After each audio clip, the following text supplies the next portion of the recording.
Amanda, it is so lovely to see you again. Thank you so much for being here. Thank you so much for having me. It must be, I think it's a strange time for all of us. It must be a little weird to be talking about a television show you made before any of this started happening. It is very weird and awkward, and maybe we should talk about other things.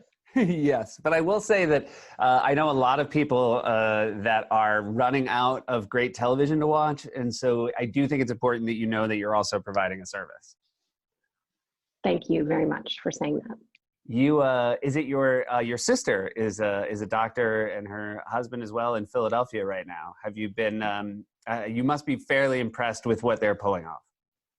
Yes, I have been. First, I was very worried in the beginning when they were both, they both go through, they're on service for certain weeks and then at home for certain weeks. And at first I was very nervous, but then I always have to remember that they do really know exactly what they're doing. My brother-in-law is actually infectious diseases. He's an infectious diseases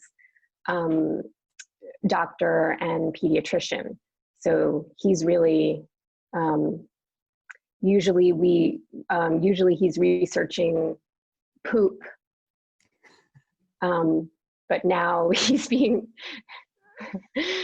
microbiome research, but now he's being inundated with COVID calls, especially from us. It's, things are bad when you're upset to be pulled away from your poop research.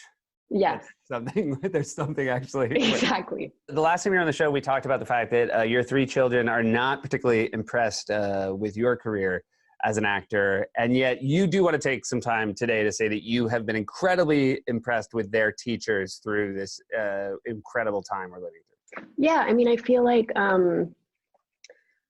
there's been a vacuum in terms of presidential leadership.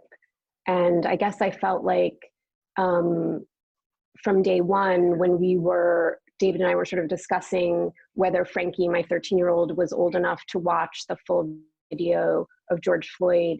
And by the time we made our decision and came to her and sat down, she was like, "Oh yeah, I already watched it in my core class." And her teachers were filling that vacuum.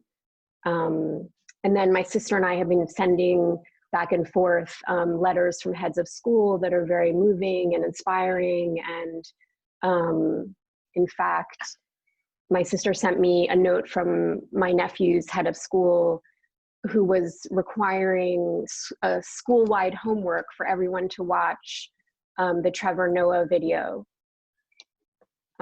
So we watched that as a family, and yeah, I think they've just taken that role of leadership, and it's been incredibly comforting and inspiring and a huge relief. Yeah, it is very nice to know your children are in safe hands, and we feel very lucky as well as parents through this time. And also in addressing it, instead of sort of sidestepping it, it seems like they,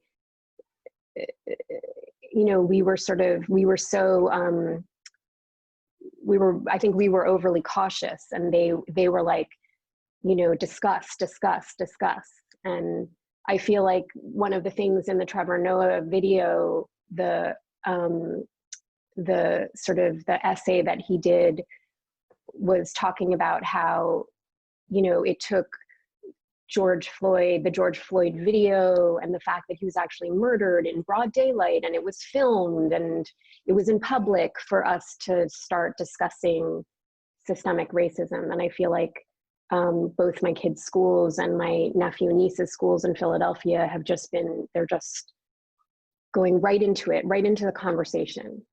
Yeah, a lot of friends of mine who have slightly older kids have also spoken about that. Really, it was a really powerful, really moving video by Trevor that also, I think, spoke about the social contract in a way that I don't feel like people have spoken about that eloquently. So I thought it was really important that he was saying that, people in positions of privilege and power, including Trump, can't dictate the terms of the protest.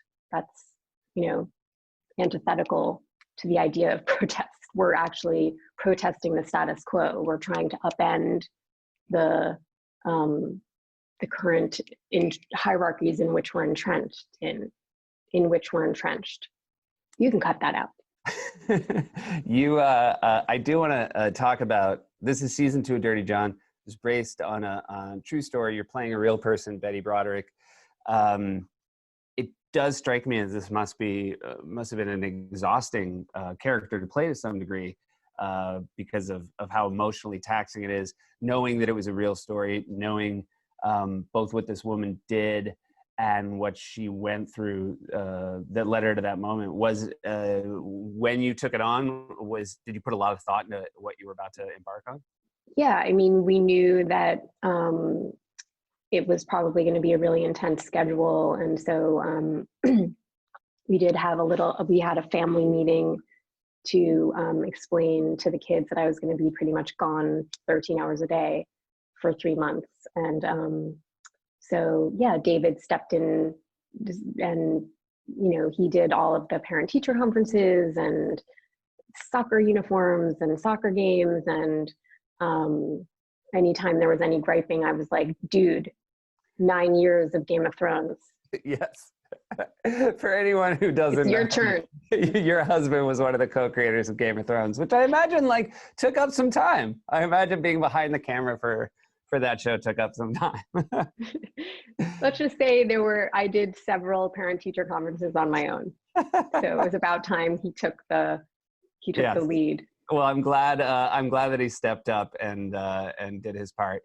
And it's always so lovely to see you. Please give my love to David and your family. And thank you. He sent his back to you. And I hope to see you in person soon. Me too. Be well. And to you.